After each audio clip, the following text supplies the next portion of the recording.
감사합니다. 이 시간 저희 청년부 또 모여 웨스트민스터 소유리 문답 배우고자 합니다. 저희에게 주님의 진리를 가르쳐 주시고자 위대한 종들을 세워서 성경을 잘 요약한 것들을 저희가 배우고자 합니다. 이 시간도 짧은 시간이겠지만 성령 하나님께서 도우사 저희가 주의 말씀을 잘 이해하고 깨달을 수 있도록 허락하여 주시옵소서. 이 모든 말씀 살아서 역사하시는 우리 주 예수 그리스도의 이름으로 기도합니다. 아멘. 네, 좋습니다. 아니 가은자매 일로 올래요? 괜찮아요? 일로 오세요.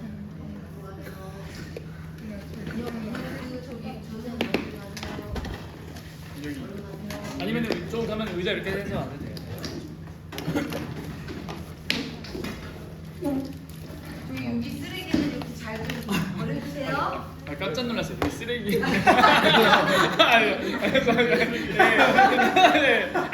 순간. 오해 안 했습니다. 오해 안 했습니다. 조심하세요, 사장님. 감사합니다. 놀랐습니다. 자, 오늘은 이제 저번에 1문을 총 3번 좀 길게 했는데요. 제가 웬만하면은 그래도 깊게 하려고 했는데 그래도 쭉쭉쭉 그래도 나가는 게 나을 것 같다라는 생각도 하면서도 좀 고민이에요. 그냥 하나를 정말 깊게 할까 아니면 좀 이렇게 할까 고민 중인데 여튼 오늘 2문입니다. 제가 2문을 읽으면 여러분들이 답을 읽어주시면 되겠습니다. 2문입니다. 하나님을 영화롭게 하고 즐거워하는 것을 지도하시려고 하나님께서 우리에게 주신 준칙은 무엇입니까? 하나님을 영화롭게 하고 즐거워하는 것을 지도하시려고 하나님께서 우리에게 주신 유일한 준칙은 구약과 신약 성경에 기록된 하나님의 말씀입니다. 네, 그렇습니다. 제 1문에서는요, 인생의 목적은 무엇입니까? 라고 해서 오늘 이 문답에 있는 것, 영화롭게 하고 즐거워하는 것이다 라고 했는데 2문에서는 이런 거예요. 이제 목적을 알았어?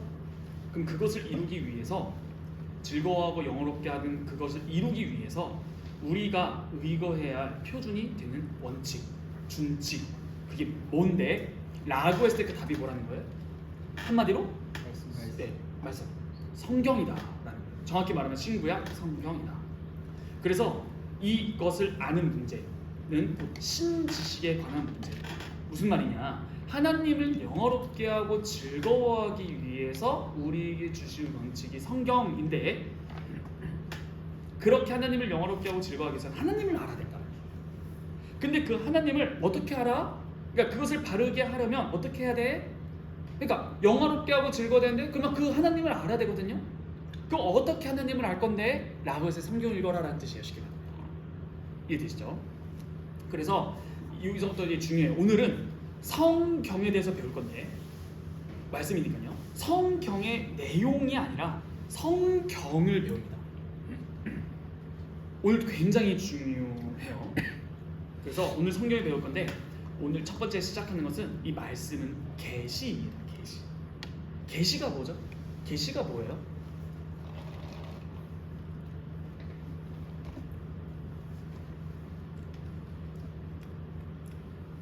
계시는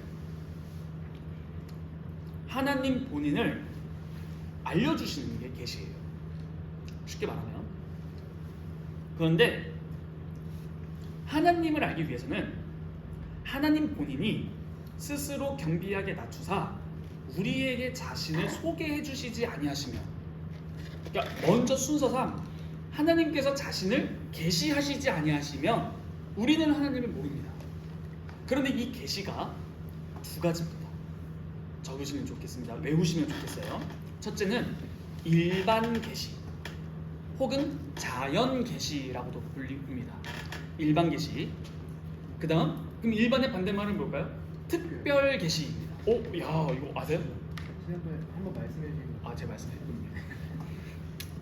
일반 계시와 특별 계시인데 일반 계시는 뭘까요? 계시는 계시. 자, 계시에 뭐라고? 하나님께서 본인 스스로 자신을 알린 거예요. 근데 일반 계시는 뭘까요? 우리 주변에서 보고 느끼는 말씀입니다. 그게 뭐죠? 자연. 그렇죠. 그래서 방금 뭐라고 되었죠? 자연 계시라고 됐습니다. 그러므로 이 천하 만물을 보면 하나님을 알 수 있다입니다.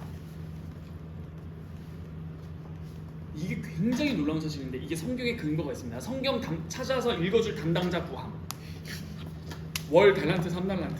제가 하겠습니다. 오케이. 서영이, 야, 감사합니다. 와우. 서영이가 로마서 1장 19, 20절 한번 읽어주세요. 여기서 이게 여러분 로마서 1장 19, 20절이 일반 계시예요. 한번 읽어주세요. 로마서 1장 1장 19, 20대. 이는 하나님을 알만한 것이 저희 속에 보임이라 하나님께서 이를 저희에게 보이셨느니라. 창세로부터 그의 보이지 아니하는 것들 곧 그의 영원하신 능력과 신성이 만드신 만물에 분명히 보여 알게 되나니 그러므로 저희가 핑계치 못할지니라. 자, 그 19절에 뭐가 나오면은 어디 속에? 그들 속에 네, 그들 속에, 저희 속에 하나님을 알만한 것이 있다. 저희가 누구예요? 저희 속에, 그들 속에, 그들이 누구예요? 인류입니다, 사람. 모든 사람은 누구의 형상? 하나님 그러므로 하나님 없다 절대 고백 못합니다. 그건 이론이에요. 그래서 무신론 있죠. 이건 이론입니다. 무슨 말이냐? 무신론은 진짜 신이 없다라는 것을 증명한 게 아니에요. 실제로 그 누구죠? 대표적인 무신론자 중에서 과학자 중에 스티븐 호킹? 죽을 때 뭐라고 해서 죽은지 아세요? 스티븐 호킹이 죽고 엄청난 수학 천재자죠. 뭐라고 해서 죽었죠? 나의 죽음을 알리자 우리 적에게 하시는 그러면 아니 잠깐만 이순신이 뭐죠? 죄송합니다. 누구 뭐라고 하고 죽었죠? 사람은 죽으면 가죽을 남기고 이런 게 아니라 제가 알기로는 천국과 지옥 없다 그런 거 없다. 근데 더 극단적인 무신론자 있잖아요. 도킨스 알죠? 리처드 도킨스. 네, 완전 극단적 무신론자. 기독교 혐오와. 근데 그 인터뷰 때 아주 기가 막힌 게 있어요. 그 카톨릭 신부랑 인터뷰를 했거든요. 근데 신은 없다. 막 이렇게 말을 해요.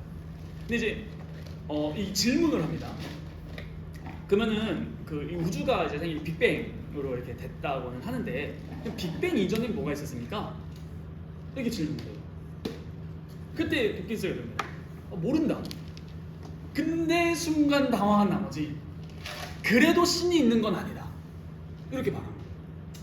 이게 굉장히 스스로 그러니까 봐봐요. 빅뱅 이전에 뭐가 있었는지는 몰라요. 과학으로 아무리 그런데 이거를 호킹이 빅뱅 전에는 뭐가 있었다고 했거든요. 그게 뭐냐면 뭐였지? 파동아? 하여튼 뭐 있다고 했었거든요. 근데 그럼 그게 질문이 똑같아요. 그럼 그 이전에 뭐가 있었습니까? 몰라요. 과학으로는요 증명이 안 되는 거예요, 이건. 근데 방금 호킨스가 빠진 게 그거예요. 본인이 모른다고 했으면 학자의 양심은 모른다고 해야 되는 거예요. 그런데 없다라고 한 거예요. 본인이 모른다고 해놓고 모르는 영역을 없다라고 말하는 그 자신감. 이거 되게 이상한 거예요. 그래서 이게 그래서 실제로 그 도킨스 인터뷰 중에서 막 이렇게 말하다가 이거 취소, 다시 이거 테이프 끊어서 편집하라, 뭐 이런 영상도 남아있는 것도 있어요. 그런 것처럼 이 신 존재에 대한 증명은 항상 진행되어 왔습니다, 인류 역사에서. 그런데 성경 로마서 1장 19, 20절은 뭐라 말하냐? 사람의 양심은 신의 존재를 부정할 수 없다. 이고 시편에서는 어리석은 자들은 하나님이 없다 하는도다 이렇게 말해요. 어리석은 거지 없다가 아니에요. 여기서 됐죠? 그러면 일반 계시 안에서의 포인트는 첫째 19절에 읽으면은 양심도 하나님께서 자신을 가르쳐 주신 계시입니다. 인간에게 하나님이 계시다라는 것을 뼛속 깊이 각인시킨 것, 그게 뭐예요? 하나님의 형상으로 만들어 버린다. 그래서 인간은 not to god이 아니라 not이 아니라 no입니다. 그러니까 거부하는 거예요. 아니에요. 없다가 아니라 아니다. 부시도 이렇게 말해요. 아니 난 진짜 없다고. 그렇게 말을 해요. 두 번째가 뭐예요? 20절이 뭐예요? 어디에? 하나님의 보이지 않는 신성과 그거 나타났다고? 소영이? 창세 네? 창세? 그거 맞는 대신 만물에. 그렇죠. 만물에 지금 세영이 정품 성경 쓰셨으면 좋겠어요. 저 불다 하셨죠? 방금 멍 때리고 멍 때렸구나. 아 근데 대단하다. 멍 때렸는데 바로 나온 게 창세가 나와. 그것도 칭찬할 만하네요. 만물에 이게 바로 방금 말씀드린 철명제 말한 그 자연 계시 중에 두 번째 요소가 만물입니다. 그러니까 내적으로는 양심, 외적으로는 만물. 그러니까 이런 거예요. 우와, 하늘과 땅과 바다를 봐 라고 했을 때 하나님이 없다라고 절대 부정하지 못한다. 이 만물이 뭔데 그러면 왜 생겼는데? 이게 바로 일반 계시. 그러므로 이 자연 만물과 양심이 하나님이 계시다 하는 것을 계시하고 있다는 겁니다. 우리 성경 하나만 더 읽어주세요. 시편 19편 1절로 4절입니다. 19, 1, 4. 시편 19, 1, 4입니다.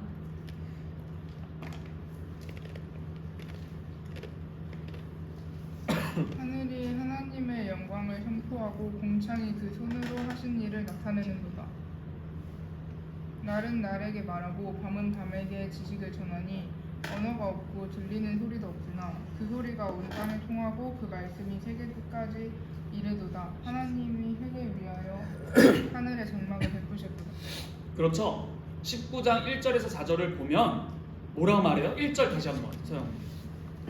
하늘이 하나님의 영광을 선포하고 하늘이 하나님의 영광을 선포하고 있고 공창이 그 손으로 하신 일을 나타낸다. 그 손으로 하신 일이에요. 뭘 하셨는데요? 창조. 그렇죠. 애초에 자연 만물은 창조주 하나님, 만물이 하나님이 창조주시다는 것을 선포하고 있다는 거예요.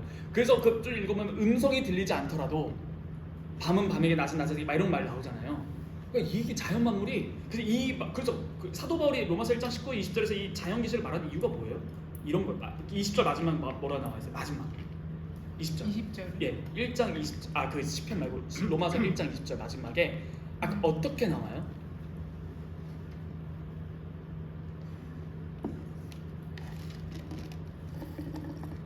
그 만드신 만물을 분명히 보여 알게 되나니 그러므로 저희가 핑계치 못하리라. 그러므로 핑계나 무슨 핑계를 못 한다는 거예요? 신이 없고 나중에 최후 심판 때, 저 몰랐는데요. 저는 복음 못 들었는데요. 안 통하다라는 거예요. 그러니까 핑계할 만한 건덕지가 없어요. 무신론자들은 그럼 나중에 진짜 이게 소름 끼치는 애. 우린 믿잖아요. 정말 믿음이 참된 구원의 믿음이 있으면 성경 다 믿어요. 좀 이따 또 말할 겁니다. 그런데 우리는 예수님께서 반드시 재림하셔서 다 심판하실 거라는 것을 믿고 우리도 예수님 앞에 나아가서 심판받을 걸 믿어야 됩니다.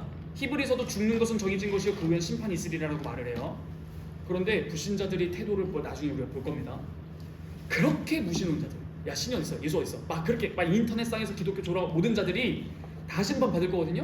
그때 그들이 이런 핑계를 낼 겁니다. 진짜 정말 진짜 몰랐습니다. 그때 안 통한다라는 거예요. 몰랐는데요? 그럼 네가 몰랐다라고 말하면 모르는 거야?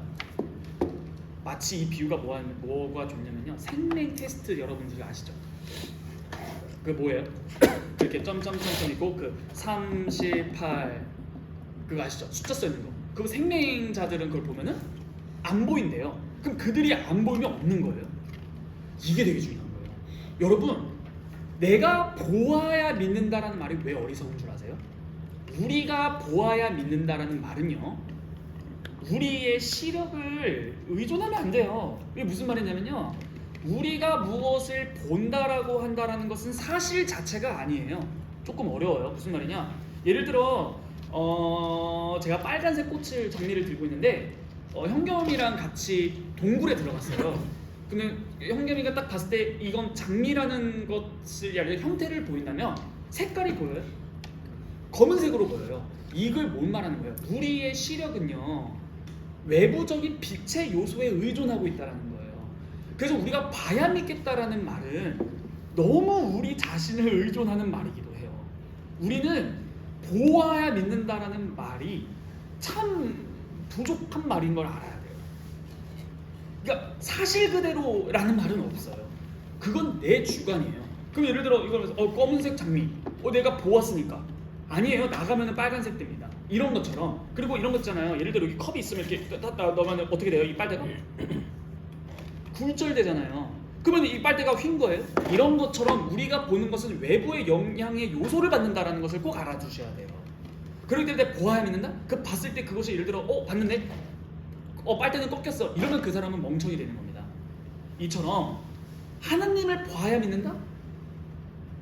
아니 그게 무슨 말이냐? 그거는 자연 만물이 하나님이 없다라는 것을 말하는 게 아니라 자연 만물을 보는 내 시력이 그랬댔다는 거예요.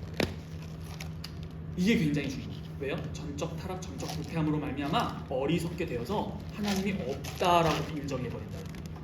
인정하는 게 아니라 그렇게 거부하는 거예요.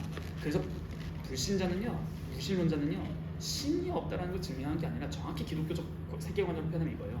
신을 난 적극적으로 부정한다. 부인한다. 이거 증명 못합니다. 우리도 증명 못하는 거 아세요? 신이 있음을. 근데 증명하는 게 아닙니다. 놀랍게도 적어도 무신론자에게 우리는 그들을 전도시킬 수는 없어도 무승부까지는 갈 수 있어요. 신이 없다라는 걸 증명 못해요. 우리도 신이 있다라는 건 증명 못해요. 근데 그것이 있다 없다의 논의가 아니라는 거예요. 우리는 그걸 알 수 없습니다. 그런데 우리는 믿음으로 이 창조가 된 걸 믿고 하나님이 계신다는 걸 믿고 그 하나님이 어떤 분이신지를 믿는 거예요. 이게 굉장히 중요해요. 그러므로 일반 계시도 하나님의 존재와 그분의 창조주의심을 드러낸다. 이게 성경입니다. 이게 성경이 가르치는 내용이고요. 그 다음 일반 계시 다음에 무슨 계시? 특별 계시가 있어요. 이 특별 계시는 특별 계시 이꼴 성경은 사실은 아닌데 오늘날 특별 계시 이꼴 성경이 돼요. 이게 무슨 말이냐? 계시의 특징이 뭐라고요? 하나님께서 본인을 가르치시는 거죠. 그때 일반 계시는 무엇으로 가르쳤어요? 우리의 양심과 자연 만물로 하나님의 계심을 증명하셨어요. 그런데 특별 계시는 뭐냐면 하나님께서 직접 말씀하시는 것을 특별 계시라고 합니다. 그러므로 타락하기 전에 에덴 동산에 특별 계시가 있었을까요? 네. 있었습니다. 어떻게 왜 내라고 자신감 있게 말했어요?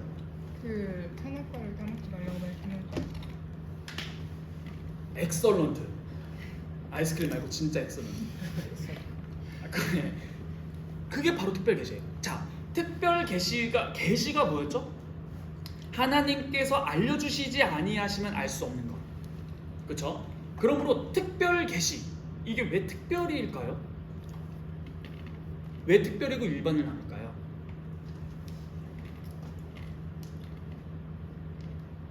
ASMR 같아서. 왜 특별이고 왜 일반이에요? 사람만 접할 수 있고 뭐라고? 믿는 사람만 접할 수 있고. 와! 정답. 뭐예요? 대상입니다. 특별 계시는 하나님의 백성에게만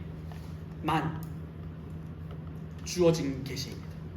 그리고 그것은 무엇을 가르치느냐 하면은 창조주만을 가리키는 게 아니라 구원자, 구원을 가르치는 것이 특별 계시고, 사실은 타락 전에는 구원이라는 말은 사실 이게 되게 학교에서도 제가 교수님들 잡아서 맨날 논쟁하는 건데, 구원은 죄를 전제해야만 된다, 이게 논의예요. 근데 제가 좀 궁금한 게 성경에다가 아담은 그렇게 영원히 사는 거예요?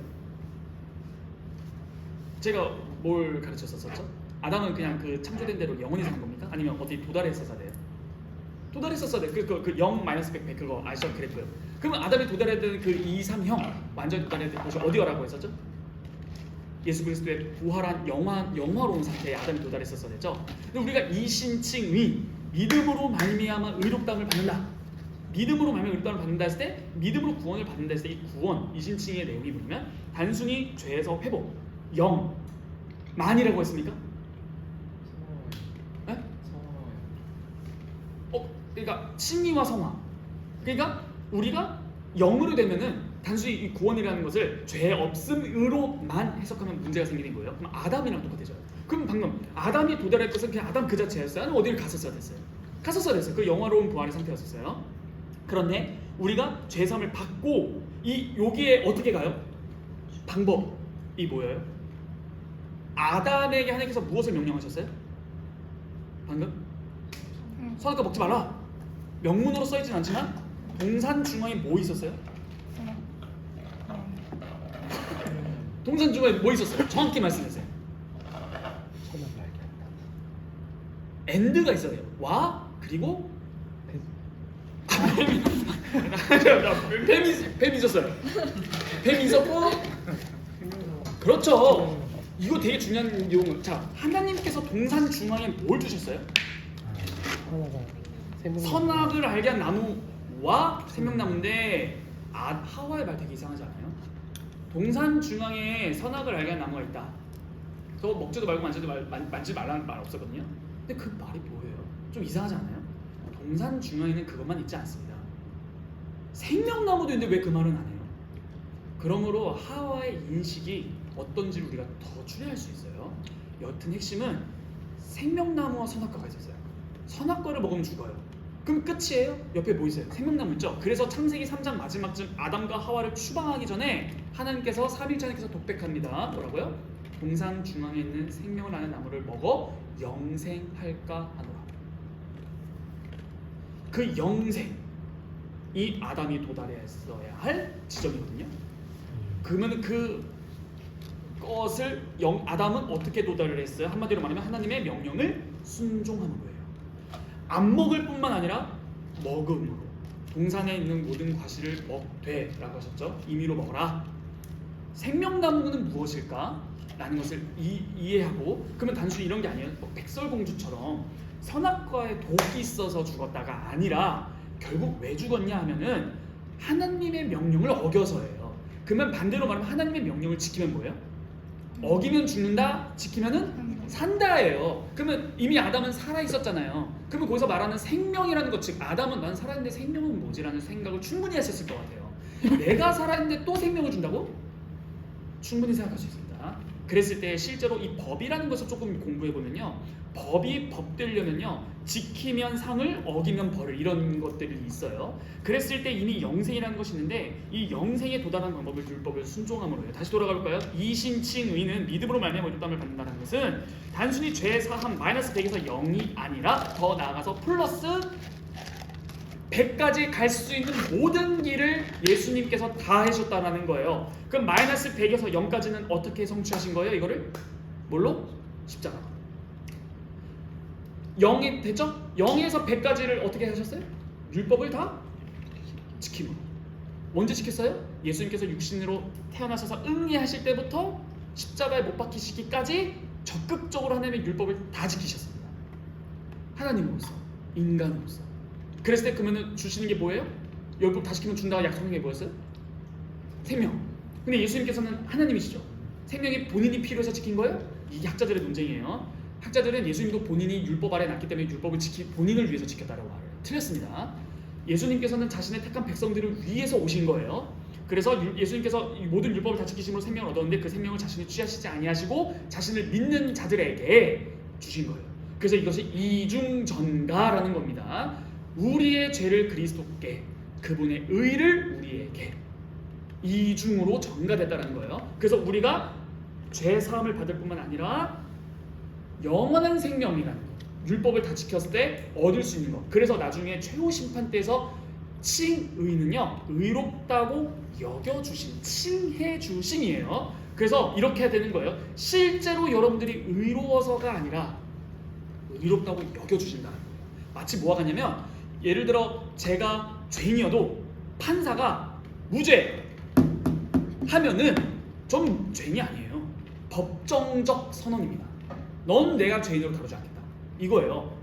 그럼 죄인이 아닌 거예요. 마찬가지로 내가 본질상 죄인이라도 예수 그리스도를 믿음으로 그분께 나의 죄를 전가해서 죄 사함을 받고 그분께서 이루신 모든 일을 받았을 때 마치 이런 거예요. 너는 죄가 없고 모든 나의 율법을 이뤘네 라고 나중에 최후 심판 때에서 여겨주신다는 거예요. 왜? 믿었기 때문에. 믿음이 뭔데? 예수 그리스도께서 이루신 모든 것을 받는 수단으로 말미암아 그와 연합돼서 그분이 이루신 것을 받았기 때문에. 그러니까 믿음은 믿음 자체로 구원받는 게 아니에요. 왜요? 믿음은 수단일 뿐이에요. 이런 겁니다. 자, 빨대가 믿음이에요. 그럼 빨대로 뭘 먹어야, 빨대로 이거를 마셔야 이걸 누리는 거죠. 근데 우리는 오해하면요, 믿음으로 구원받는다 라고 했을 때 이게 구원 주는 게 아니라는 거예요. 목적은 뭐예요? 음료처럼 예수 그리스도가 구원을 주는 거고, 이 구원의 유익을 누리는 수단이 뭐라는 거예요? 빨대, 곧 파이프와 같은 믿음이다라는 거예요. 그래서 믿음이 구원을 주는 게 아니에요. 그리스도가 구원을 주는데 그 구원을 어떻게 누리느냐 했을 때 빨대로. 그래서 믿음을 선물로 주셔서 그리스도와 연합함으로 누린다. 안 나왔어요. NG입니다. 자, 이런 식으로 생각해야 된다라는 거예요. 자, 그러면 다시 돌아와서 특별 계시가 뭐다? 계시는 일반 계시든 특별 계시든 계시라는 공통 용어가 있는데 이 계시는 하나님께서 본인을 스스로 알려주신 것. 근데 일반 계시는 자연 만물과 양심이라는 것으로 하나님의 계시는 존재를 증명하는 것이고 특별 계시는 뭐다? 항상 하나님의 특별한 뜻과 의사를 가르쳐 주신다. 예를 들어 볼게요. 자연 만물을 보고 이래요. 우와, 예수님께서 나를 위해서 죽으셨다. 정신 나간 거예요. 그런 거를 특별 계십니다. 디모데후서 3장 16절. 성경은 능히 너로 하여금 구원에 이르는 지혜가 있게 합니다. 뭐가 너로 하여금? 성경이. 좀 이따 디모데후서 3장 14절부터 읽을 건데요. 좀 이따 읽을게요. 성경은 특별 계시인데요. 이 특별 계시는 성경이 아니라는 게 아니라 특별 계시는 하나님의 입으로 나온 하나님의 의사와 뜻을 특별 계시라고 하는 거예요. 이해되시죠? 하나님의 입으로부터 나오는 하나님의 의사, 뜻, 이게 특별 계시예요. 그러므로 이거를 처음에 누구에게 주세요? 아브라함이나. 당시에 아브라함에게 직접 만나서 말씀도 하시고 실제로 그 소돔과 고모라 다 멸망시키기 전에 두 천사와 같이 세 명으로 룰루랄라에 와가지고 두 천사는 소돔과 고모라 가가지고 살펴보고 아브라함과 대화를 했을 때 아브라함이 저기 누구 있어요? 소돔과 고모라에 롯 조카 있잖아요. 그때 왜 오셨습니까? 나 저기 싹 쓸어버리려고 한번 검사하러 왔어. 했더니 주님 안 돼요. 의인이 있는데 의인 50명 오케이 한 줄게 45 오케이 괜찮아 40, 30, 20, 10까지 가죠. 그때 그게 학자들의 얘기 뭐냐면 화육전, 성육신 전 그리스도. 구약에서 그때 뭐래요? 안 죽일다. 근데 어떻게 됐어요? 아침 일찍 다음 절 뭐예요? 아브라함 아침 일찍 일어나 소돔과 고모라를 바라보니 모락모락 연기가 올라와요. 뭐예요? 다 정면. 누가 성육신전 그리스도예요? 이게 뭐냐면요. 화육 전 그리스도라고요. 예수라는 이름은 사람 이름이에요. 그러니까 탄생하셨을 때의 이름이 예수지 그 전에는 예수라는 이름은 없어요. 이해되시죠? 왜냐면 마태복음 1장 21절 예수라 하라 이는 자기의 그 백성을 죄에서 구원하실 자임이러라. 그래서 임마누엘 우리와 함께 하시는 하나님 이렇게 하는 거잖아요. 그럼 그 전에는 성자께서 잠시 인간의 몸을 취해서 오신 때를 말하는 거예요. 왜냐면 유일하게 성부와 성령은 영으로서 육신을 입고 오시지 않으세요. 그런데 그 전에 말로 하는 것보다 성경을 봅시다. 자, 되게 신기한 거 알려드릴게요. 진짜 신기한 거. 잠깐만요. 자,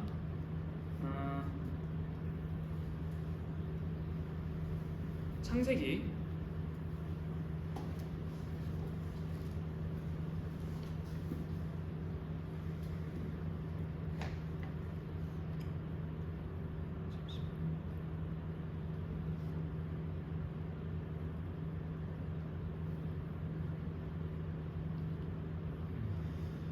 '어떤 말씀을 볼까요?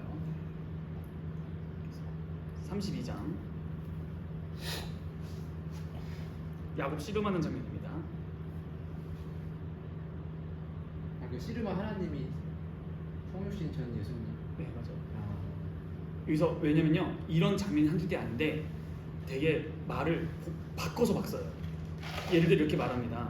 그냥 성부 하나님이라고 하면 안 돼요? 안 돼요. 안 됩니다. 왜냐하면 성부께서는 구속사 전체 성경에서 봤을 때 그래서 이게 안 돼요. 성부께서 고난 받으셨다면은 이단입니다. 네, 성자가 육신을 입으신 거예요. 이거 되게 중요한 건데 나중에 또 조금 더 깊게 되게 중요한 질문입니다. 성부께서 육신을 입었다는 그래서 화육 전 그리스도 이렇게 말을 합니다. 그러니까 화육, 성육신, 육신을 입은. 그래서 보시면 창세기 이런 걸 많이 읽어보시면요 여호와와 사람을 자꾸 바꿔서 써요. 예를 들어 이런 거예요. 이거 꽤나 이런 게 많은데 지금 찾으려니까 아브라함도 그렇고 야곱도 그렇고 하는 게 뭐냐면요. 어떤 사람이 이렇게 소개됐다가 그가 여호와께서 이르시되 이런 식으로 사람과 여호와를 막 바꿔줬어요. 동일한 대상이랑 말하는데 이런 식으로 그러니까 예수라는 그 육체를 입기 전에 하나님이 직접 육신을 입고 온 구약의 사건들이 꽤나 많고, 예를 들어 삼손의 어머니가 삼손의 어머니 아버지였나요? 그 제사를 막 드려요. 근데 어떤 사람에게 막 그걸 주거든요, 음식을. 근데 어떤 사람이 지팡이로 그 음식을 탁 해가지고 불이 와가지고 불살라서 날아가요. 그때 화로 다 죽었다, 나 여호와를 봤다, 이런 식으로 말을 해요. 그러니까 이런 식으로 구약에는 어떤 사람이 등장하는데 그가 성경에서 여호와라고도 해요. 그러니까 사람인데 분명히 대화를 할 수 있는 보이는 가시적인 사람인데 성경을 이 사람을 사람으로도 말했다가 하나님으로도 말했다가 자꾸 번갈아가면서 쓰는 경우가 되게 많아요. 그런 식으로 해서 제가 이 말을 한 이유가 뭐예요? 다시 돌아와서 실제로 구약에서 아브라함이나 구약 성경 인물들에게 하나님께서 직접 입으로 어떠한 사실을 말해주는 사건들이 많이 있잖아요. 꾸미는 환상이든 꾸미는 환상의 선지자들, 그리고 실제로 아브라함이나 이삭이나 야곱에게는 실제로 오셔서 말을 할 때 이게 뭐다? 특별 계시다라는 거예요. 하나님께서 그에게 알려주시고자 하시는 하나님의 뜻, 의사, 계획, 교훈, 이런 것들을 알려주시는 것이 특별 계시예요. 그러면은 자, 예를 들어 이브라함이에요. 이브라함. 죄송합니다. 이브라함이에요. 그러면은 하나님께서 실제로 인여기가 만약 아브라함 위치였으면 진짜로 하나님과 1대1로 말로 대화했을 거예요. 그런데 이런 거예요. 놀랍죠? 부럽지 않으세요, 다들? 정확하게 여러분들이 알고 싶어하는 것을 듣고 행동하고 대화하고 했으니까. 그런데 부럽지만 중요한 게 있습니다. 예를 들어 이브라함에게 하나님께서 나타나셔서 계시를 하셨다면 누구에게 한 거예요? 누가 누구에게?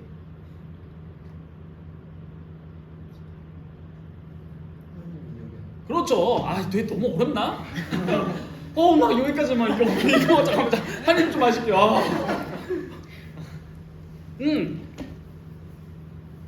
그러면 중요한 게 있어요. 그럼 이게 뭐예요? 지금 무슨 계시?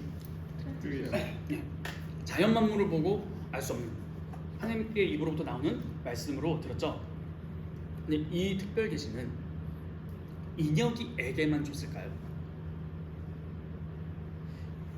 엄청난 임무가 맡겨지는 거예요. 창세기 나중에 우리가 언약 이런 거 좀 읽어보면요, 아브라함에게 준 약속이 누구에게 넘어가냐? 이삭에게 넘어가고, 이삭에게 넘어간 것이 야곱에게 넘어가고, 야곱에게 12아들 이스라엘 넘어가고, 이스라엘 대제도 쭉 가요. 이 말이 뭐예요? 특별 계시를 하나님께서 보존하십니다. 뭐예요? 자기 자손 대대로 계승하는 거예요. 그래서 그것이 계승하면 뭐예요? 그게 구전으로 됐겠죠. 근데 구전으로 되다가 이것이 점차 왜곡될 수 있잖아요. 그래서 점차 뭘로 기록이 돼요? 변하지 아니하는 글로 바뀌고, 실제로 이사야나 이런 자들이 선포했을 때에 당시 백성들에게 말로 했을 것인데 그것을 기록으로 남기죠. 이 기록으로 남기기 전에 이 기록 자체가 하늘에서 책이 뚝 떨어지거나 그게 아니라 하나님께서 말씀해 주신 것을 기록한 거예요. 그래서 예를 들어 제가 이사야면 저에게 이사야란 송사야에게 전해주신 것을 특별 계시예요. 그리고 이것을 당대 백성들에게 전했겠죠. 뿐만 아니라 글로 썼겠죠. 이게 성경으로 우리에게 글로 보존돼서 온 거예요.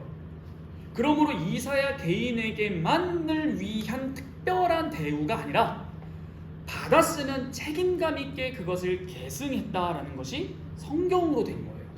조금 더 해볼 거예요. 자, 성경은, 계시는 하나님께서 직접 써준 것도 있을까요? 없을까요? 잠깐만. 십계명은 하나님께서 직접 써주셨죠? 또는 받아 써라 이런 것도 있어요. 근데 거의 웬만한 거는 어떻게 썼을까요? 그 사람, 그 받은 계시의 저자 개인의 어떠함이 그대로 반영됩니다.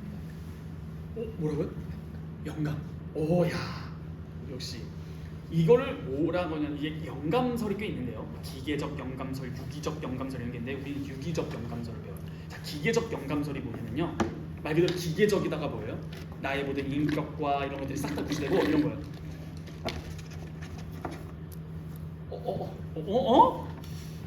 이게 기계적이야. 이렇게 성경을 썼다고 생각하면은 그럼 뭐예요? 유기적 영감입니다.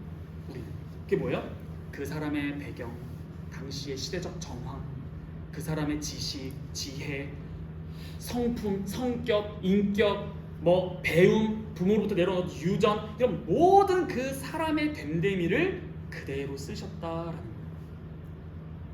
이게 유기적 영감설입니다. 그래서 영어를 좀 이렇게 준비해봤는데 영어가 잠깐 영어가 안 보여요. 그래서 영어로 이게 뭐냐면 있네. 오르가닉 인스퍼레이션, 유기적 영감설.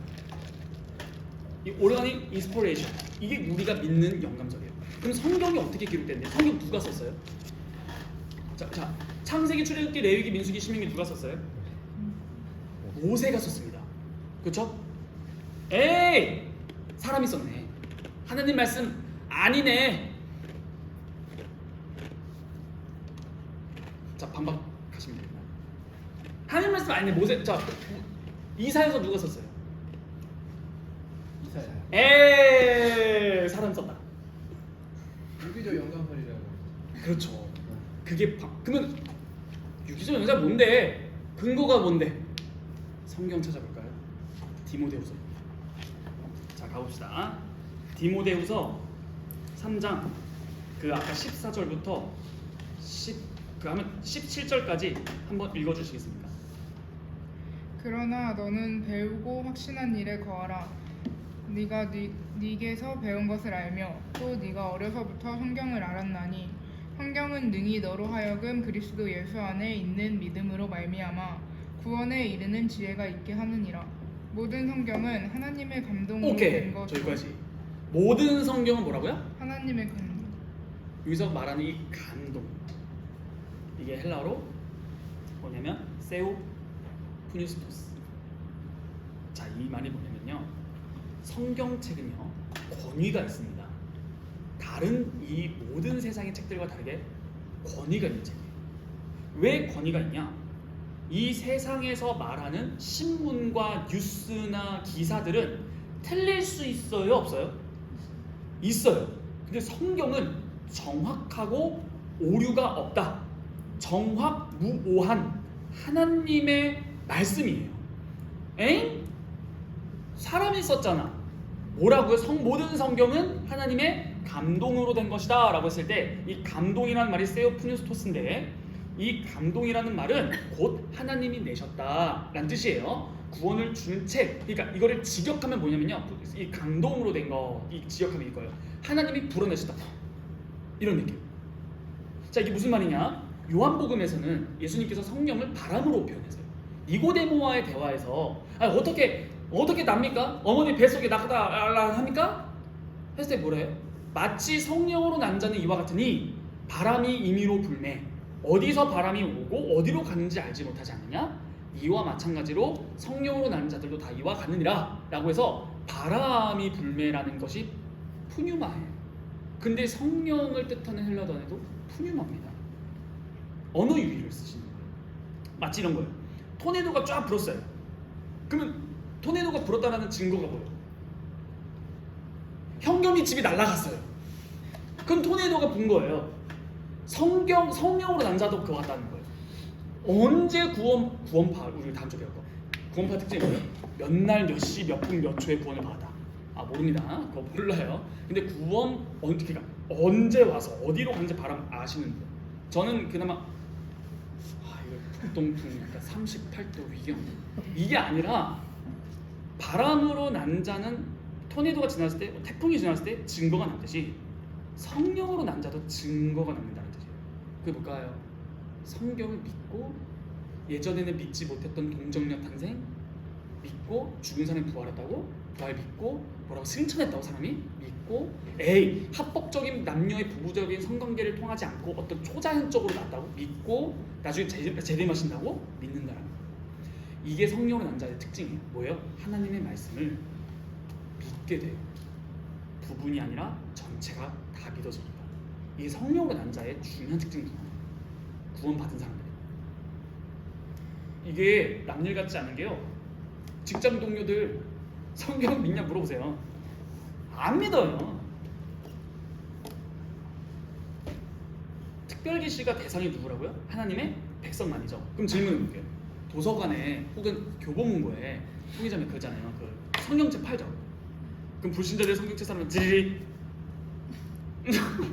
죄송합니다. 너무 방금 보신 분, 저 살짝 성적 수치심을 살짝 느꼈거든요.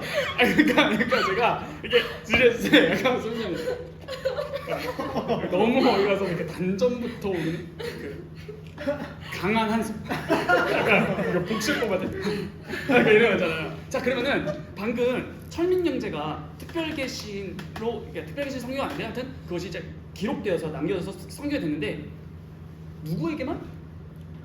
하나님의 백성에게만. 그럼 불신자도 성경 읽을 수 있어요 없어요?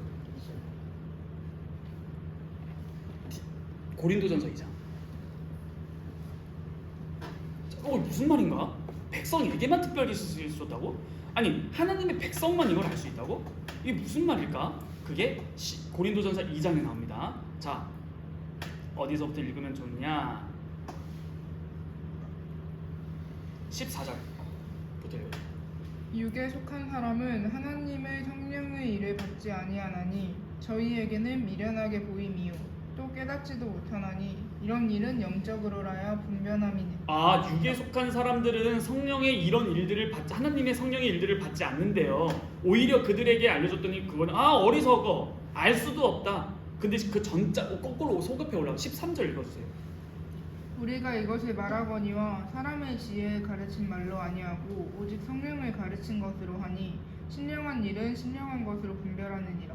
그렇죠. 그 뭘 말했을까요? 바로 쭉 더 올라가 보면은 7절 한번 읽어주시겠어요? 오직 비밀한 가운데 있는 하나님의 지혜를 말하는 것이니 곧 감추었던 것인데 하나님이 우리 영광을 위하사 만해 전에 미리 정하신 것이니라. 어떤 감추어진 하나님의 것을 말했는데 육에 속한 사람들은 그걸 미련하게 여겼어요. 그럼 뭘 말했을까요? 더 올라가 볼까요? 4절. 내 말과 내 전도함이 지혜에 권하는 말로 하지 아니하고 다만 성령의 나타남과 능력으로 하여. 뭘 했다고요? 전도했대요. 그러면 어떤 걸 전도했을까요? 2절입니다. 내가 너희 중에서 예수 그리스도와 그 십자가에 못 박히신 것 외에는 아무것도 알지 아니하기로 작정하였으며. 뭘 전도했어요? 십자가에 못 박힌. 네. 다시 쭉 하면 뭐예요? 십자가를 전도했더니 육에 속해서 즉 자연인입니다. 이게 육이라는 말과 성경에는 육신, 영 이렇게 세 개 나누거든요. 다 다른 말이에요. 육과 육신 똑같지 않습니다. 여기서 말하는 육은 자연인을 뜻해요. 그러니까 푸시케코스, 자연, 푸시케라고 해서 자연적인 생명. 그러니까 불신자랍니다. 불신자. 불신자들에게 예수님이 십자가로 말미암아 구원을 받으십시오라고 했을 때 뭐라고 생각한다고요? 미련하게 여긴다. 떠납니다. 특별계시 성경인 특별계시를 불신자들이 읽을 수 있다 없다? 못 깨닫습니다. 왜 못 깨달을까요? 왜? 육에 속해서도 맞는데요. 그 육에 속했다는 의미가 뭐예요? 어디에 속하지 않았다? 하나님의 영에 속하지 않았다라는 거예요. 근데 그 영이 누구예요? 성령입니다. 근데 성령은 하나님의 깊은 곳까지 통달하시나니 하나님의 마음을 하나님 그분이 아시는 거예요. 그랬을 때 그들이 영에 속하지 않았기 때문에, 즉 성령 하나님께서 성경을 그들에게 밝히 깨닫게 해주시지 아니하셨기 때문에 닫힌 책입니다. 근거 한번 더 볼까요? 예수님께서 말씀하신 거 누가복음 마지막 장이 24장인가요? 45절.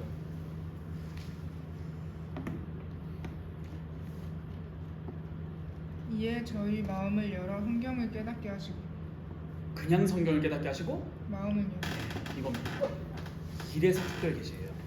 정해진 하나님의 특별한 백성에게만 성경이라는 특별한 계시, 즉 이 특별 계시 의미가 뭐예요? 구원을 이루는 지혜가 있게 하는 그 성경이 의미가 있는 거예요. 이래서 성경은 누구든지 읽을 수 있습니다. 그런데 특별 계신 하나님의 백성에게만 전해집니다. 이 뜻이에요. 못 깨달아요. 이론으로는 알 수 있어요. 그러므로 이 하나님의 감동으로 된 이 성경이 바로 성령이 불어서 된 것, 감동됐다라는 거예요.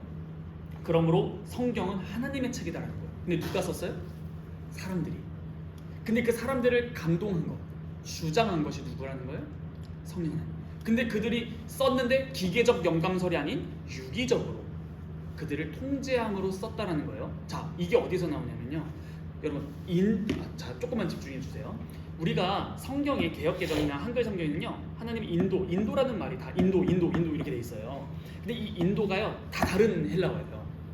요한복음 8장 26절인가 27절에서는 이 인도라는 말이 호데게오라는 말이고요. 로마서 8장 26절이 아고라는 헬라어고요. 그 다음 볼 게 있는데 이 인도는 이젠 끝난 인도예요. 페로라는 인도가 있습니다. 이 페로가 어디에 쓰이냐면 베드로전서에 있습니다. 한번 봐볼까요? 잠시만요.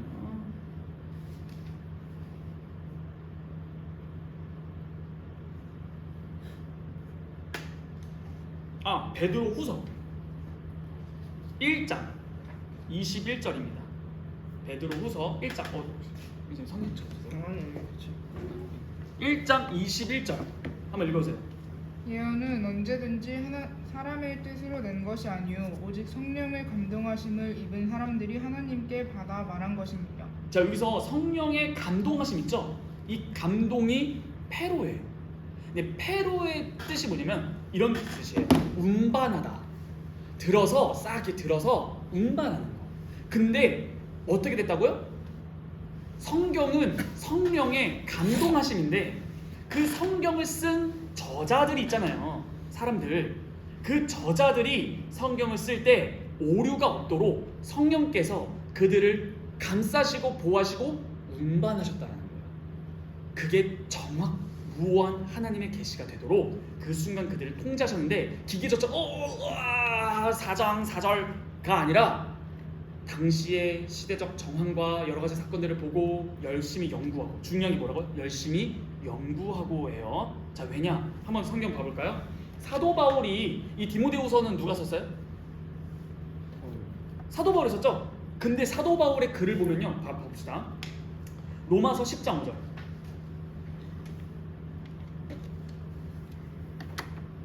로마서 10장 5절. 모세가 기록하되 오케이, 거기까지. 누가 기록했다고요? 모세가 기록하되. 자, 로마서 9장 25절.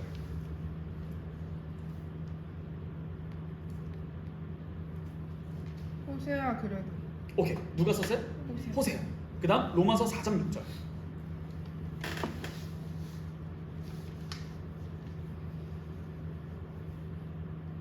다윗이 말한 바. 네, 다윗이 말한 바. 다윗이 쓴 글을 말합니다. 지금 사도 바울이 뭐라고 있어요? 호세아, 다윗. 무슨 말을 하고 싶냐? 사도 바울도 성경의 인간 저작을 인정합니다. 그렇죠? 그런데 그 사도 바울이 모든 성경은 하나님의 감동으로 됐다고 말합니다. 그러므로 이것이 사람의 말이 아니라 사람이라는 도구를 사용하신 하나님의 말씀이다. 즉 하나님께서 활동하셔서 그들을 운반하시는 페로의 역사로 그들을 주장하심으로 내놓은 책이 바로 성경이고 하나님의 말씀이다 라는 뜻이에요. 그러므로 성경책은 이 세상에서 유일하게 독특합니다. 왜요? 이중저자예요. 인간과 하나님의 뜻을 쓴 건데 원래 사실은 이중저자는 이중저자로 말하면 안 되고, 그러니까 형식으로 봤을 때는 그렇지만 궁극적인 단일한 저자가 누구예요? 성령 하나님이에요. 그래서 유기적으로 영감하셔서 성경을 저작을 기록할 수 있는 자들을 고르셨다. 그러므로 성경은 2500년 이상의 동안 쓰인 글이거든요. 근데 놀랍게도 2500년간 다양한 시대, 다양한 상황, 다양한 사람들이 있었는데 진짜 신기한 게 말하는 게 통일이에요. 이거 되게 신기해요. 놀라운 정말 이 권위 있는 구원을, 왜냐면 이 세상 어느 책에도 이 책 읽으면 구원 얻습니다가 없어요. 성경책만이 당신을 구원할 유일한 책이다 입니다. 그래서 성경 첫째, 특별계시와 일반계시를 배우고 그 다음 이것을 쓴 저작의 의도가 유기적인 영감으로 성경이 작성됐다. 이렇게 성경의 근거와 베드로 후서 1장 21절, 디모데후서 3장 14, 5, 6, 7절 이런 그렇게 되는 거예요. 그래서 단순히 사람만이 쓴 것이 아니라 성령께서 그 사람의 마음과 손을 지도하셔서 글을 썼기 때문에 결과적으로 이 책은 하나님이 쓰신 것이다 라는 말이에요. 그리고 유기적 영감서랬죠. 또 하나의 영감서가 있습니다. 우리 받는 거예요. 완전 영감서예요. 들어보셨어요, 집사님? 유기적 영감서를 들어보셨죠? 완전 영감서가 있습니다. 이것도 우리가 받는 거예요. 왜냐하면 완전 영감서, 영어 plenary inspiration, 완전 영감이에요. 자, 이 뜻이, 자, 이런 영감설이 나온 이유가 있겠죠.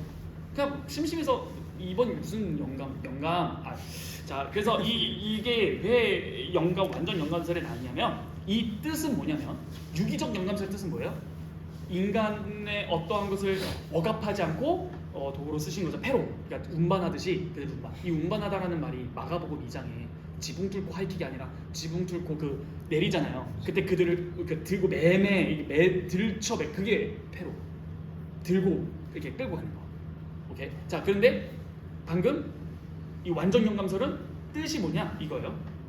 성경의 모든 말씀이 하나님의 말씀이다. 믿으십니까?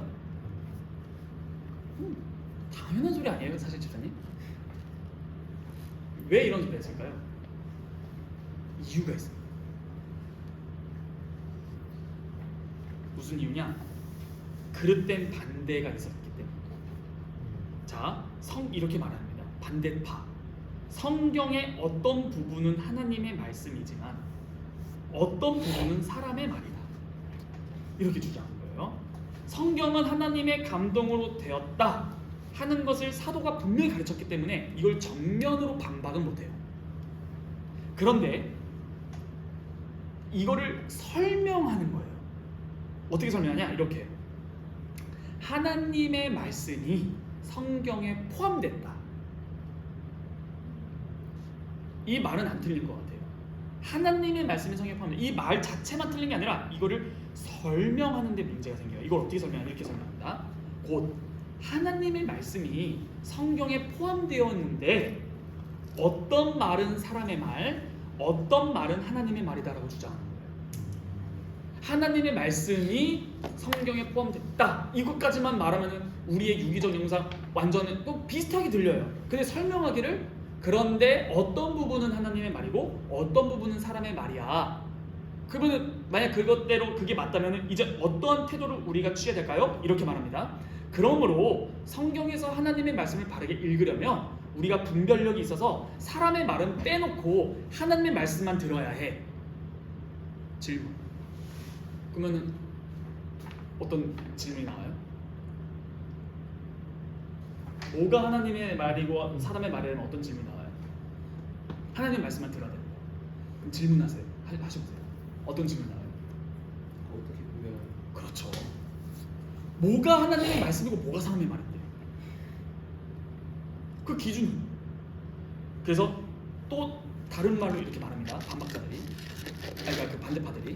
성경에는 알맹이가 있고 껍질도 있어. 그래서 마치 껍질은 벗기고 알맹이만 우리가 받아서 배우고 살아야 돼. 즉 예수의 말씀 가운데는 아주 순수하고 인간성을 잘 나타낸 가르침을 우리가 받아야 되는데 막 메시아가 일어나서 적을 섬멸하고 물리치고 백성을 구한다는 그런 당시의 유대인들에게 퍼져있는 메시아 사상과 같은 것은 껍질, 그리고 인간의 아름다운 것을 위한 것은 진짜. 그러니까 자기네들의 기준이에요. 그래서 어떻게 된 줄 아세요? 이게 고전적인 자유주의자들의 주장인데 그러므로 어떻게 된 줄 아세요? 이렇게 됩니다. 기적은 빼자. 왜요? 17세기 이게 퍼지거든요. 방금 오늘 설교 때도 했었나요? 스터디 때 했었나요? 18, 19세기 때 어떤 운동이 일어나죠? 계몽주의. 계몽주의의 핵심이 뭐예요? 신에서 있는 예, 신에서 인간으로. 더 정확히 말하면 이성주의입니다. 자, 예수님께서 바다 위 건너셨어요. 바다가 갈라지셨어요. 안 믿깁니다. 이런 것들은 가짜. 그리고 산상수훈, 좋은 말, 이건 예수님께서 진짜. 이렇게 나와요. 이게 자유주의자들의 행태. 그래서 어떻게 해? 성경을 다 해체시킵니다. 이건 진짜 예수님이 한 말이 아니야. 그럼 이게 뭐야? 예수를 각색한 제자들의 시도. 마치 홍이 안 건넜는데 그냥 갈대밭사 이렇게 흩쳤는데 그거를 좀 이렇게 부풀려서 바다를 건다. 거짓. 이렇게 가르칩니다.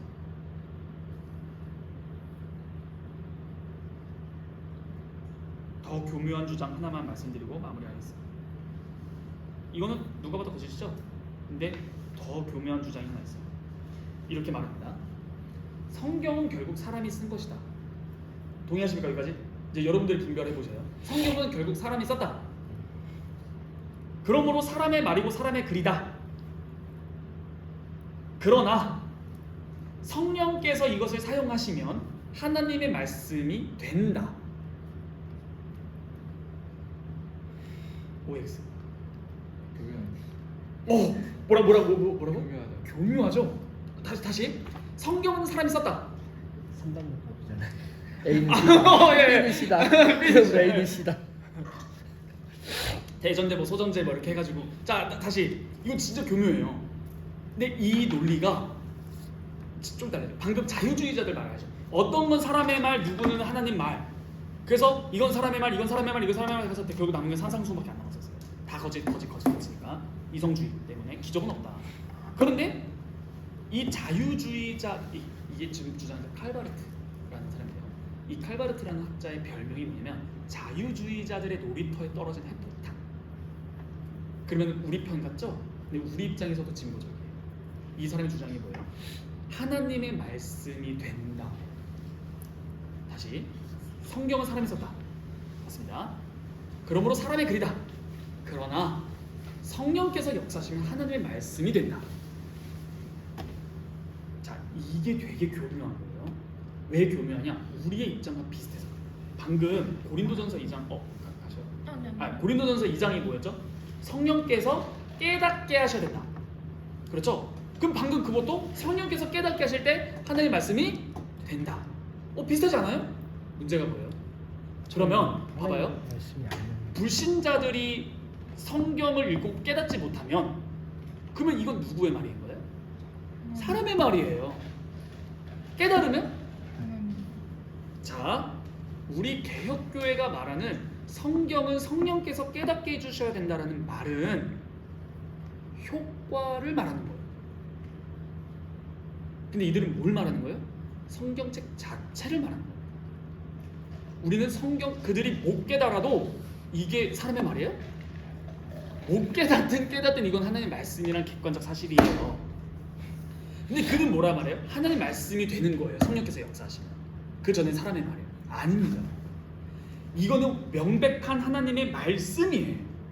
그런데 우리는 뭐래요? 실제로 우리가 말하는 것은 그것을 성령께서 깨닫게 해주셨을 때 효과로서 하나님의 그 계시가 나에게 살아있는 말씀이 되는 것이지 불신자에게는 그럼 사람의 말이냐? 아니다. 여전히 하나님의 말씀이 다가 우리 입장이에요.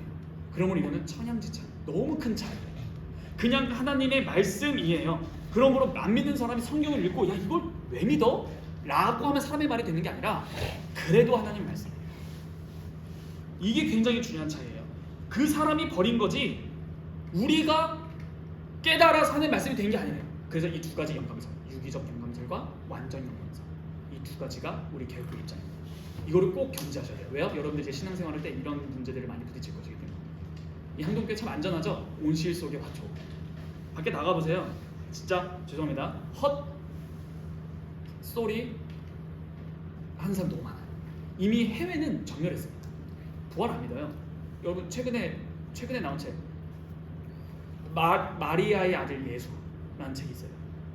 그 진규선이라는 이름도 많아요. 제가 실제로 그때 고려대 베스타 포럼 부활 논쟁에 참여했을 때 진규선이라는 목사가 있어요. 총신대 졸업했어요. 그 사람 부활은 없다. 부활 없어요. 그 부활 왜 믿냐면 그러면서 전도합니다. 기독교를 믿으면 좋은 점, 마음의 평안을 얻는다. 기독교를 믿으면 좋은 점, 삶의 만족을 할 수 있다. 기독교를 믿으면 좋은 점, 모든 면에서 여유로워져. 이렇게 전도해요. 누가? 목사가. 근데 인기가 많아요. 그런가?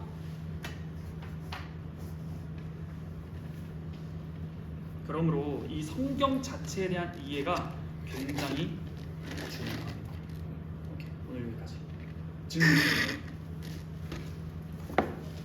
오늘 굉장히 중요한 성경관, 성경 자체에 대해서 배운 거예요. 성경의 내용이 아니라. 그러니까 일반 계시와 특별 계시에 대한 이해가 명확해졌으면 좋겠고, 성경 자체라는 이 특별 계시가 어떻게 작성됐는지, 분명히 사도 바울이 인간 저작이라는 것을 인정하는 말들이 성경에 있어요. 그러나 동시에 모든 성경은 하나님의 감동으로 됐다 라고 해서 이걸 보다 유기적 영감사.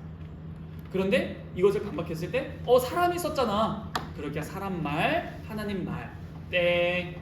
두 번째, 사람의 말인데 성령께서 역사하시면 하나님 말이 돼. 땡. 그래서 이 두 가지를 반박하기 위해서 완전 영감사. 이 두 가지를 꼭 기억해야 됩니다. 이게 바로 성경이에요. 그래서 성경은 저는 그래서 우리 장로교 대한예수교 장로회 학교 저는 나중에 목사를 될 때 선서를 합니다. 선서 두 가지를 선서. 첫째, 성경 신구약 성경 정확히 말해 그냥 성경 하나님 말씀입니까? 이렇게 안 해요. 저희 신구약 성경 66권 하나님의 말씀이 무호하고 우리의 신앙과 삶의 규범이 되고 이렇게 마쫙해서 믿습니까? 하면 네. 두 번째가 우리가 지금 하는 이 웨스트민스터 신앙고백서, 그다음 소요리 문답과 대요리 문답을 교회에서 가르칠 것을 선서하십니까? 압니까? 믿습니까? 네, 이렇게 선서를 해야 돼요. 그러므로 이게 바로 성경관 테스트예요. 그러므로 성경은 하나님의 정확한 살아있는 말씀이다. 이 다예요. 끝이에요. 말씀이 된다. 말씀일 거야. 말씀이었으면 좋겠어. 이게 아니라는 거예요. 명확한 살아있는 하나님의 말씀이 다예요. 그래서 이거를 교묘하게 하는 것들을 주의하셔야 돼요. 그래서 이 유기적 영감설과 완전 영감설을 잘 깨닫고 오늘 로마서 1장 19, 20절에 나오는 일반 계시와 특별 계시를 잘 이해하시면 성경 자체에 대한 거의 한 80% 잘 옵니다. 축하드려야 된다고 해야 될지 모르겠지만 축하드려요. 이게 바로 소요리 문답 제2문 성경이 가르치는 내용입니다. 그래서 우리가 하나님을 영화롭게 하고 즐거워하는 것으로서 성경을 받았는데 이 신구약 성경 하나님의 말씀이 무엇인지를 준비하는 겁니다. 질문 있으신가요? 질문 있어야 됩니다.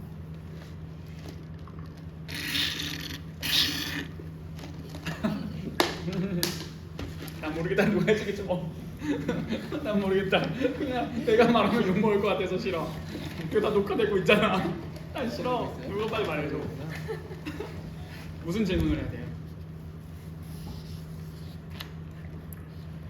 언제 끝나요? 언제 끝나요 질문? 너무 중요한 질문. 무슨 질문 해야 될까요?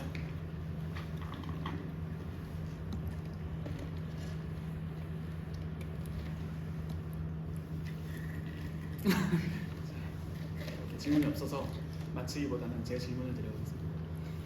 여러분들 성경 책 펴서 이제 읽어보셨죠? 저는 이렇게 말씀드리고 싶어요. 일독을 했냐 안 했냐보다 중요한 게 있어요.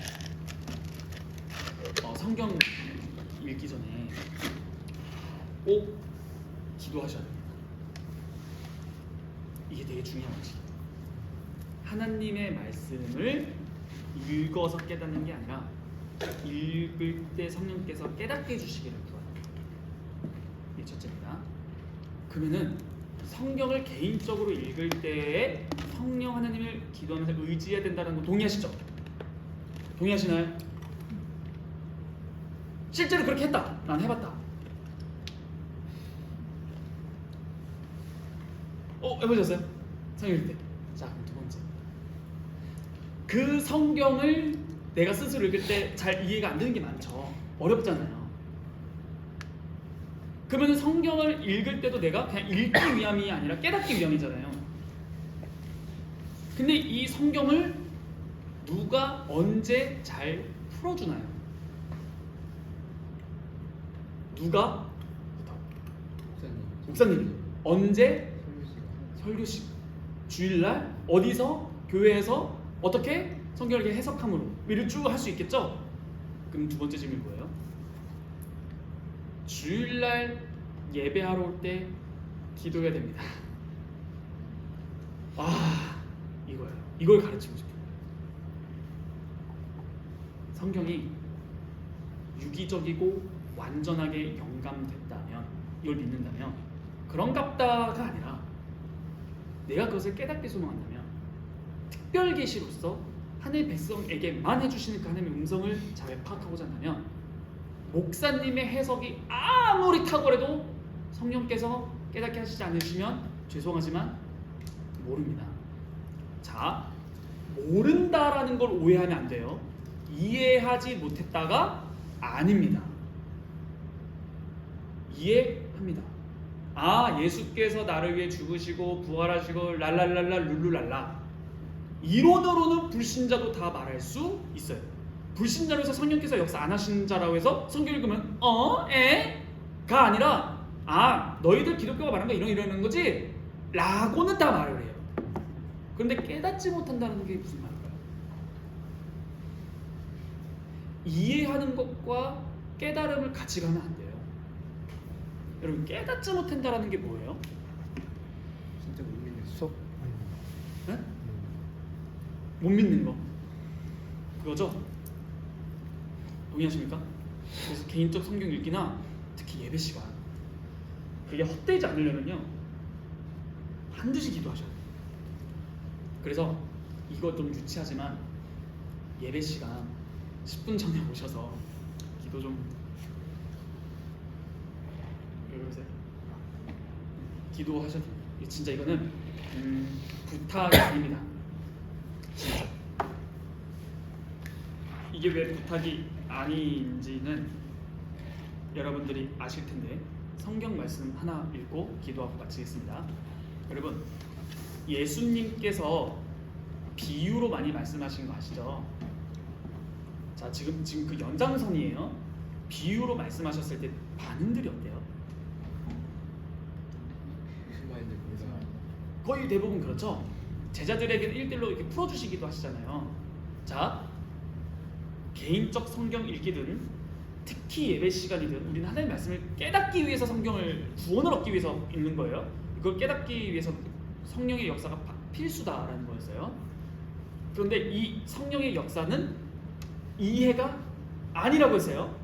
그거에 대한 근거가 마가복음 12장 12절입니다. 찾으신 분 보세요.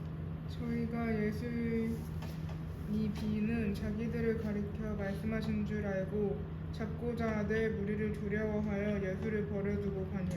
자, 여기서 말하는 그들, 그러니까 종교 지도자들, 예수님의 비유를 알았어요, 몰랐어요?